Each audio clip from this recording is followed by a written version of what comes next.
BCB ও BPL কমিটির হুমকি দিলেন Nafisa Kamal. Bangladesh premier league BPL এর বিতর্ক যেন হাত ধরাছড়ি করে চলে। এর দুদিন আগেই টুর্নামেন্টের আয়োজক ক্রিকেট বোর্ডকে বিসিবির হুমকি দিয়ে বসল 4বারের চ্যাম্পিয়ন কুমিল্লা ভিক্টোরিয়ান্স। চ্যাম্পিয়নগুলোর জন্য টেকসই আর্থিক কাঠামো ও পেশাদার কোনো মডেল না থাকলেও পরের বার আর বিপিএলে অংশ নিবে না তারা। গোটা বিশ্বে এ ধরনের টুর্নামেন্ট মুনাফার একটি অংশ পায় ফ্রান্সিগুলো। আরও কিছু সুযোগ সুবিধা থাকে, কিন্তু বিপিএল ব্যতিক্রম।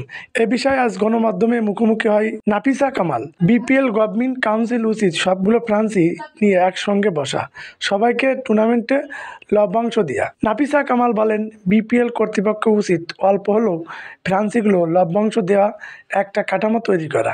এ বিষয়ে আমি কথা বলি কেবল কুমিল্লার জন্য বলি না, সব দলের জন্যই বলি। এতে দলগুলো আগ্রহ বাড়বে। 2019 সালে একবার বলেছিল বসবে, কিন্তু এরপর আর খবর নেই। আমরা তো বিসিবি ও বিপিএল কমিটির সঙ্গে একটা চুক্তি আছি।